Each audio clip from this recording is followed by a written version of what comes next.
Straight all day. You're now tuned in to the show where you learn the discipline to show up day after day, to do the work, the confidence to put yourself out there boldly and authentically, and the mental toughness to continue showing up, doing the work, putting yourself out there, even when the success you've expected to achieve, where is it? Is yet to be achieved. And on top of all this, you get a huge dose of personal initiative. What is that? That's the go-getter energy that moves all of us, including yourself, especially yourself, to go and make things happen instead of waiting for things to happen. We put all this together in one bundle, one package mindset philosophy. There is a book of the topic. If you didn't know there was a book, you should know. I'll tell you about it later. And this masterclass right here that is called Work on Your Game. My name is Dre Baldwin, also known as Dre All Day, your host every day, all day. And welcome to the show. Today's topic, the value and use of pride. Now, we have talked about pride on this show before, and sometimes we know that pride can be used in more than one way, and we're going to get to that in a moment. But first, we're going to talk about just pride, period. We talked about ego, we talked about being prideful, and I'll refer you to some episodes on ego as we get later on into the show, because we're going to be addressing that definitely from a couple of different angles. But first, let's get a definition of this word pride. So we're all on the same page, so y'all know where I'm coming from. Pride is a feeling or deep pleasure or satisfaction derived from one's own achievements, the achievements of those with whom one is closely associated, or from qualities or possessions that are widely admired. So as with nearly everything in life, there are both productive and destructive uses of pride. All right, the things in life are not black and white, and I try to make clear. Actually, I don't try to. I successfully make clear to you here on the show that just because something may work for you in one arena of life, that exact same energy, that exact same strategy may work against you in a different arena. So there are ways that you can use pride that will help you, and there are ways that you can use pride that will hurt you. And you have to be mindful enough to be able to discern the difference between the two. I did a whole episode on discernment, back masterclass number 1431, your skill of perception and judgment. Your judgment will be tested many times in life, and the better you get at judgment, the better you will get at placing the bets on what you should do in life and what you shouldn't do in life, because all of life is a gamble. You are always placing a bet on what's going to work and what's not going to work. And I talked about this in masterclass number 1551 just a week ago, playing the gamble of life. Since nothing is guaranteed, you have to place a bet based on your best judgment. You see how all these topics are interconnected. When does it make sense to utilize my pride? When does it make sense to swallow your pride and put your pride aside? Well, that's what we're going to be talking about here today. Well, today we're going to talk about one side of it. We're going to talk about the positive side of pride, the productive side of it, because I'm sure you've heard sayings and cliches such as pride comes before the fall, or pride goeth before the fall, whatever way people like to say it. That when someone gets a little bit too prideful, that's right before they end up failing in life. I'm sure you've heard that before. Maybe people have used that phrase on you. Maybe you have used it on other people. Maybe you have used it on yourself and said to yourself, maybe I'm being too prideful. Maybe I'm engaging my ego a little bit too much right now. Maybe I should fall back on this situation because I may end up failing if I use my pride too much. And often what I've seen, when people do think about their pride, they usually think about it in a negative way, because as human beings, we are much more attuned, and we are much more able to perceive the negative possible outcomes than we are the positive possible outcomes of things. So we are much more driven by fear. The fear of falling from having too much pride, than we are driven by the possibility of success by utilizing more of our pride. So today, since knowing this, we're going to start off. We may talk about the hurtful side of pride, maybe in a future masterclass if I see fit, if I think it will be useful for you. But today we're going to talk about what are some positives you can get. What is the productive / useful side of utilizing your pride in life? Point number one. Today's topic is the use and the value of pride. You know what the number one thing is that happens when you become more prideful? When you start engaging your pride a little bit more maybe than what you are used to engaging it, the number one thing that takes place, you accept less bullshit in your life. The more you are engaging your pride, the less bullshit you accept. Now, I think everyone listening would agree. Accepting less bullshit in your life would be a positive change. Would you agree? Would you agree that if you looked at your life right now, you might have some bullshit in your life right now that you don't want to be in your life, and for whatever reason you are accepting it, for whatever reason you are tolerating it right now, would you agree that if you tolerated and accepted less bullshit, you would actually be in a better place? Do you think your life would be better if you stopped tolerating as much bullshit as you are right now? I think everyone's nodding their heads. And you're probably thinking of the bullshit that you've been tolerating up to this point, are you not? In masterclass number 1552, just a week ago, I talked about what are you constantly tolerating to your detriment in life? Prideful people, and when I say prideful, I mean someone who has engaged their pride. Their pride has increased from whatever level it was to where it is now. Prideful people in aggregate, in their lives overall, they tolerate less than what a less prideful person does. Or let's put it this way. A person whose normal baseline level of pride is a level 6, and they decide to raise their pride level to a level 7, they tolerate less when they're at a level 7 individual than they do when they're at a level 6. Would you agree? Would you agree with a person who has twice as much pride as you does not tolerate as much as you tolerate? You would probably say yes. Now, you may say, well, yeah, they may tolerate less than me, but they also may have this problem, this problem, this problem. I get it. You can rationalize it that way, and you may even be right. But we're only isolating one variable right here. When someone's pride is higher, do they tolerate less bullshit? Yes or no? Everyone would probably agree, yes. Look at your own life, all right? Because we can't really guess what other people are, tolerating, what they like, what they don't like, but we can look at ourselves and we know for sure. If you're a more prideful person now than you were 5 years ago, do you accept less bullshit now than you accepted then? You probably do. I'm almost 100% sure of that. Have you ever been in a position of tolerating some bullshit in your life, knowing you were tolerating some bullshit? You knew you were doing it and you were mad at yourself about it because you knew you were tolerating some bullshit, and you're looking at yourself in the mirror and you're talking to yourself and you're thinking to yourself, why am I tolerating this bullshit? Or maybe you can look back at a period of your life and you knew you were tolerating some bullshit and you're like, why did I allow myself to tolerate that bullshit for so long? Like, is anyone who's listening to me having a problem thinking of that moment in your life? All right? Everyone can think of it right now, right? Let me tell you something. That's a very good thing. It's good that you can think of it. It's good that you can identify that. You know why? That's your pride talking to you. If you can identify that there's some bullshit in your life right now that you need to get rid of, maybe you can't get rid of it just yet. Maybe you're working on it. Maybe you got to get some other things in place before you can get rid of it, but you know you want to get rid of it. That's a good thing because that is your pride letting you know this is some bullshit that needs to go. All right, now if you didn't recognize the pride, you didn't realize that it needed to go, well, I don't know. You know some people in your life who got some bullshit going on and they don't care. They don't even realize that it's some bullshit. They're not going to do anything about it. I'll give you a cosmic example of this. In my building where I live right now in Miami, I'm not going to say where because who knows, the person might be listening. There is a couple, is a guy and a girl, and they have this dog. I think it's like a bulldog. I don't know dog breeds that well. I believe it might be a bulldog. And I was in the elevator one day, and this couple got on the elevator with their dog. They were, I guess, taking the dog for a walk. Who knows where they were going? Doesn't matter. And we all rode down to the first floor. And this dog smelled so bad. This was one of the worst smelling dogs. I was like, this dog smells like, I don't even know how to describe what the dog smelled. It didn't smell like dog shit. No, and it was coming from their house. Like they were coming from their apartment and going downstairs to the first floor. Everybody was going outside. And this dog smelled like, it was just a horrible smelling dog. It smelled like, any of you who has a dog, I mean, everybody here has been around a dog, even if you don't have one. It smelled like a dog that has not been bathed in a very long time. That's what it smelled like. Now, this was around, when this happened, this was probably in June of 2020. That dog smelled like it had not been bathed all of the year 2020. That's what the dog smelled like. It smelled really bad. It smelled up the entire elevator, and it was a terrible smell. And I'm like, man, that dog smells like shit. Like, these people don't bathe their dog. Now, and I told myself, and I actually made a story on my Instagram story that day when it happened. I said, I was just in the elevator with these people, and that dog smelled so horrible. It was the worst smelling dog I've ever smelled. I've never smelled a dog that smelled like that. So anyway, I told myself that the next time I see that couple with the dog and it still smells like that, I'm going to ask them, hey, do y'all get that dog a bath because it smells horrible? Do y'all don't notice that? And I'm going to ask them and just see what they say, and I'll let y'all know. I'll report back to you if and when that happens. But then maybe like a week later, I was outside.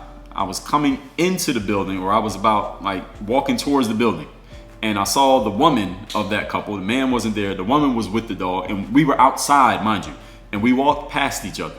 Now, we weren't that close to each other. I don't know this woman. She doesn't know me, so it's not like we shook hands or nothing like that. So we walked past each other. There was a good 8 to 10 feet of space between me and her. She was going one direction. I was going the other direction, but they walked by, and you know that if you walk past a person who has a very strong smell, you can smell it even if you're not that close to them. So we're 10 feet apart, but going in opposite directions, and I smelled that damn dog again. I was like, they still didn't bathe the dog. It's been a week. All right, they didn't bathe it all year. They didn't bathe it this week. That dog still smelled terrible. Now, let me tell you something else that happened. Probably about a week ago from when I'm recording this, I saw that man and woman. They got in the elevator when I was in the elevator, but this time there was no dog. It was just them. And the smell was not as pronounced, but it was still there. The smell was still there, but it wasn't as strong. It reminded me of the dog. Now, I'm anchored by the smell of the dog because that's the first time that I smelled it.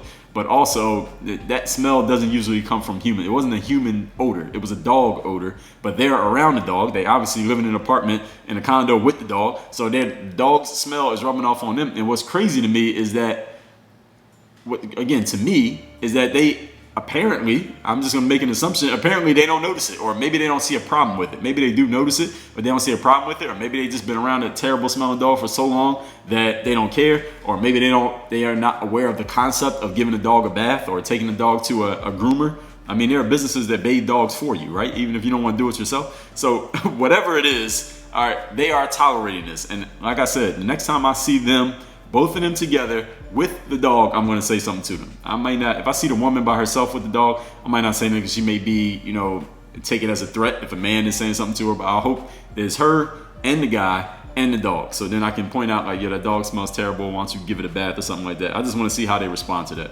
That'll be a very interesting experiment. But I'll let y'all know if and when that happens. Moving on. So we clear on point number one, that you accept less bullshit. So if these two people, the reason I'm bringing that up, these two people, this man and this woman who live in my building, if they stop accepting the bullshit, that terrible smelling dog, then they would probably take the dog to the groomers. Who knows? Maybe they don't want to come up off the $50 that they would have to pay to get the dog bathed, or maybe they don't want to put the dog in the bathtub in their own damn apartment or in the sink. The dog's kind of big. They probably have to put it in the bathtub to bathe the dog. Maybe they're just too lazy to do it. Who the hell knows? I don't know, but there's some bullshit going on there that they're obviously tolerating. At least it's bullshit to me. Maybe it's acceptable to them, but this is my whole point. Their level of pride goes up and they stop accepting terrible smells. Maybe if one of their friends or family members comes to visit them and stays in their apartment for a week, and they say, yo, this place smells like shit and the dog smells horrible, why don't you do something about that? Maybe their level of pride will go up. Who knows? Maybe they're completely unaware. Maybe they don't care. I don't know. I can't make any assumptions about their lifestyles, but one thing I know for sure that is a truth is that dog smells terrible. And I'll let y'all know when I find out more information. Point number two, today's topic is the value and use of pride. Number two, when you are prideful, or when you are more prideful than you are now. All right, so when I say prideful, I mean more than your baseline. You will believe when no one else believes, specifically in yourself. Your level of belief will go up. Now, I want to be clear here. Disclaimer. This is a double-edged sword. Raising your level of pride to believe in yourself even when no one else is believing in you. Because sometimes you may raise your level of belief and nobody else is believing, and you say, well, fuck all y'all. I'm going to do it anyway. I'm going to prove it anyway. I don't need anyone to believe in me. Nobody believes in me. That's even more reason for me to be motivated and push myself and believe in myself. All right, that can lead to a misuse of resources. A misuse of resources such as time or energy. When you believe, for example, let's say, if you believe you can be an NBA player, but you didn't even make your high school team and you can't even walk on at the college team and you never played a significant basketball game in your life, but you believe you can be an NBA player and people around you keep telling you, hey, how about you just play for fun and, go get a job or do something else with your life, but you say, no, well, forget all y'all. Y'all don't believe in me. I believe in me. I'm going to double down on my pride and believe in myself even more. That may be a misuse of your resources, your time and your energy, most important resources you have, or you believe you'll be the next Beyonce, even though, you couldn't even make the choir in elementary school, but now you think you're going to become Beyonce, even though many people are telling you that you can't sing, or they're telling you by their lack of response that you can't sing. You think you're going to do it. Listen, there may be a misuse of your resources, and then it ends up never happening. And the thing is, if you misuse your time on something that ends up not working, you can't get that time back.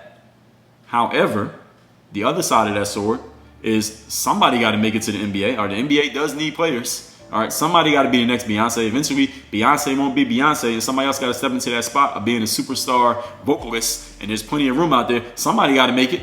All right, and without this pig-headed level of desire and wanting to go after what you're going after, it damn sure wouldn't be you. You need this level of desire. You need this level of pride and belief to actually make it to the place that you want to make it to, even if other people don't believe. So this is basically a bet that you be placing on yourself. All right, this is the gamble that you're placing on yourself, as I talked about in masterclass number 1551. You are always playing a gamble in life. There's always a bet that you are placing on yourself, but we talked about betting on yourself in life as well.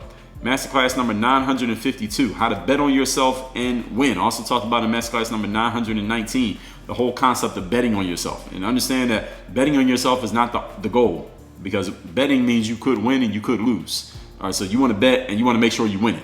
Okay, again, this masterclass is number 952 and masterclass number 919. Make sure you check both of those out when it comes to betting on yourself. So without an ample level of pride, you will never bet on yourself. All right, because why would you? If you don't believe that you could win, why would you bet? Well, you wouldn't. A trick question. But at the same time, you got to be clear, when you place a bet on yourself, or you better be placing a bet that you can actually win, and then you better do everything you need to do to make sure you win that bet. So again, see masterclass number 1551 about the gambles of life. Point number 3. Today's topic, once again, is the value and the use of pride. Hopefully, this is the third point. Hopefully all this pride forces you to step your damn game up. That's something that pride should do for you. I mean, think about it. What we talked about in points number 1 and number 2. If you decide in your life that you're going to accept less bullshit than what you have been accepting, and you decide that you're going to believe in yourself when no one else is believing, oh, here's what happens. Eventually, like you're playing a game of poker, somebody's going to call. Somebody's going to say, okay, now you got to show your cards. At some point, you are going to have to find something better than the bullshit you've been accepting, like we talked about in point 1. Eventually, you're going to have to actually prove that believing in yourself when no one else did was a good idea, as we talked about in point number 2. And both of those will require that you're going to have to perform and you're going to have to produce an actual result. Those are requirements. If you're not going to accept some bullshit and you want something better, well, you got to go actually get something better. If you're going to believe in yourself when nobody else does and you're going to prove them wrong, then you have to actually prove them wrong by actually producing a result. So is it the talking sounds good and you can be motivated and excited and hyped up and all that stuff, like I talked about in the introductory chapter of my book, Work on Your Game, when there was a point where it seemed like nobody else was believing in me, and I said, well, fuck all them, I'm gonna prove it anyway. All right, I had to actually prove it. All right, it didn't become a story until I actually proved it. Had I not proved it, I would have been a statistic talking about, or people would have been talking about me. All right, actually, they wouldn't have been talking about me. They would have been lumping me in with all the other people who thought the same thing but didn't prove it, didn't produce a result. So you got to actually produce a result or you're going to become a stat. And it requires, boosting your pride requires that you eventually produce a result with it. So in this way, pride is actually a trigger for you to do your thing and actually do it better. To either do your thing, period, or do your thing better than you've been doing it. One or the other, hopefully a combination of both. Going from a bullshit relationship or going from a bullshit position, maybe you're at a bullshit job that you don't like and you want to get a better job or a better relationship or make some better friends around you, that'll probably require more resources than what you had before, because if it was the exact same resources, you would already have it, right? If you want to get higher level friends around you, you might need to become a higher level individual. That's going to require you to do some things. You're going to have to perform. You're going to have to step your game up. You're going to have to get better. It's not just that the people around you are all bullshitters and you're so great. Well, if you were so great, then you wouldn't be surrounded by bullshitters, would you? So that means you got to step your own game up first. And as you do that, then other people are going to come around. You want to get a better job, then you might have to become a better employee. You want better customers, you're going to have to become a better practitioner or a better deliverer of your goods and services, whatever it happens to be. Maybe you got a bunch of bullshit customers because you got a bullshit product. All right? Like attracts like, right? So if you think you need to step the game up of everything that is in your orbit in life, then start with stepping your own game up. So you will shed the bullshit and then you'll start attracting the higher level stuff. But you got to become a higher level person to attract higher level things. Simple as that. So going from the BS to something better will require more resources of yours: time, money, attention, energy, focus, skill, game, production, performance, results, all of those. You can't do the same thing, which means your game has to go up. Your game has to be better tomorrow than it was today if you plan on getting more tomorrow than you got today. in whatever way, shape, or form. It's your job to know what parts of your game need to be upped, what needs to be stepped up. And it needs to be very clear. Reducing complexity, like we talked about in yesterday's masterclass. You see how all this stuff connects. And by the way, if you didn't know, we got over 1,500 more of these that will enrich you on any topic you could possibly have a challenge with. In the gang group membership, we got a link to there's a tab there that has a link to all of the masterclass that have ever come out here. We'll make sure we update that. I know we didn't update it by the day, but it will be updated. So make sure you're checking that so you can see every new episode that has come out. Let's recap today's class, which is, and not every new episode, but every past episode that's come out, because I'm sure you don't remember all of them by heart. Let's recap today's class, which is the value and use of pride. Definition of pride is a feeling or deep pleasure or satisfaction derived from one's own achievements, the achievements of those with whom one is closely associated, or from qualities or possessions that are widely admired. There are both productive and destructive uses of pride. Today we're talking about the positive uses of it. Number one, you accept less bullshit. We all would agree that accepting less bullshit in life will be a positive change. And usually when people step up their pride, they start tolerating less. They work in opposite, inverse relationship. So when you know there's some bullshit in your life, that's a good thing. That's your pride letting you know. When you start accepting bullshit and don't feel any problem with it, then you're on your way down. All right, don't allow yourself to get complacent with bullshit. Number two, you believe when nobody else does. This is a double-edged sword. You might believe and end up failing anyway, but on the other side of it, somebody got to make it. So if you believe, make sure you step your game up. You got to produce. Number three, hopefully all this pride forces you to step your game up. All right, when you're going to step your pride up, you better step your performance up because people are going to be noticing. When you decide to accept less bullshit and believe in yourself when no one else does, at some point you got to prove it.